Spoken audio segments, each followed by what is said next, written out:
Bonjour et bienvenue pour cette exploration. Aujourd'hui, on plonge dans un sujet fascinant, mais qui peut aussi intimider, l'intelligence artificielle. Oui, tout à fait. Mais on va l'aborder sous un angle très pratique. On a un document là qui propose une méthode en fait pour passer de l'appréhension à une utilisation confiante des assistants IA. D'accord. Notre mission, si on veut, voir comment cet outil peut concrètement devenir un partenaire au quotidien. Un partenaire, intéressant comme terme. Alors, allons-y. Le point de départ de ce document, c'est de remettre l'IA dans une sorte de continuité. Hmm.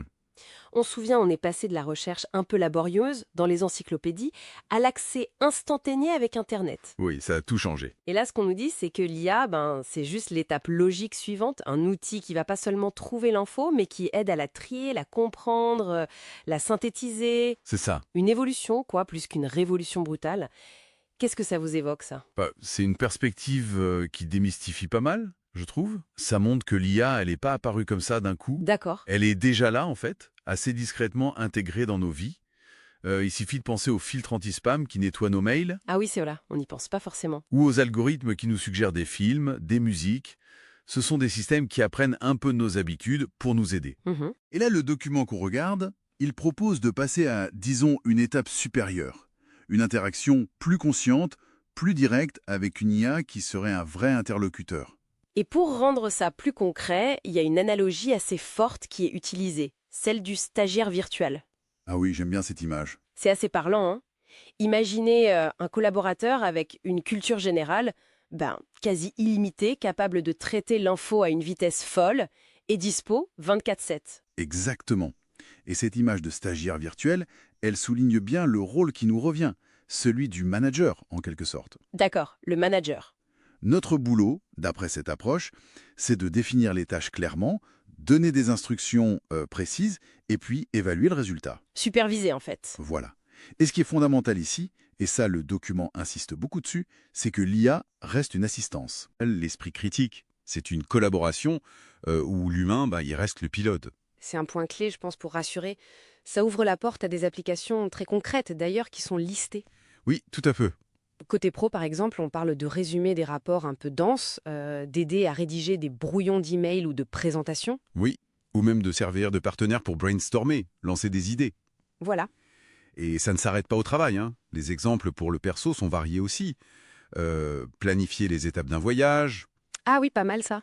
trouver une recette avec ce qu'on a dans le frigo, ou même aider les enfants pour les devoirs en expliquant des concepts. D'accord. L'objectif qui ressort vraiment, c'est de libérer de l'espace mental, et puis de récupérer du temps sur des tâches qui peuvent être chronophages ou répétitives.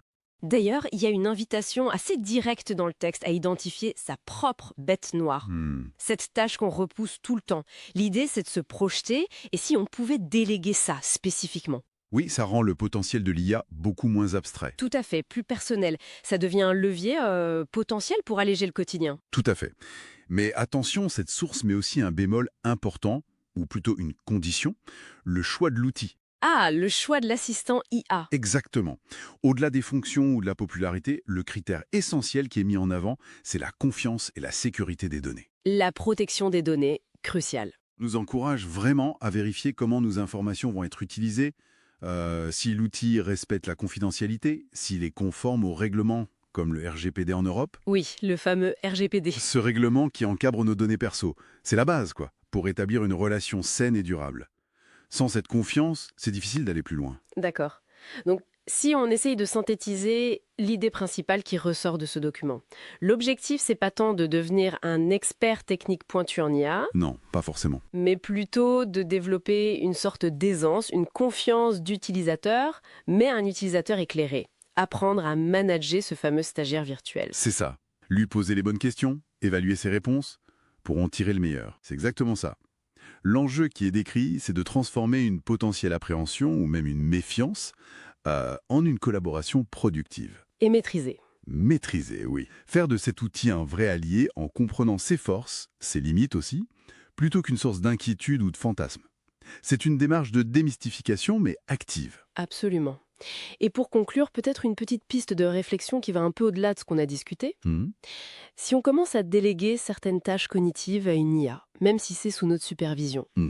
Comment est-ce que ça pourrait, à terme, influencer non seulement notre productivité, Oui. mais aussi notre propre façon de penser, Hmm. notre créativité ou notre manière d'aborder, de résoudre des problèmes complexes? C'est une excellente question. Une question ouverte, voilà, pour poursuivre la réflexion.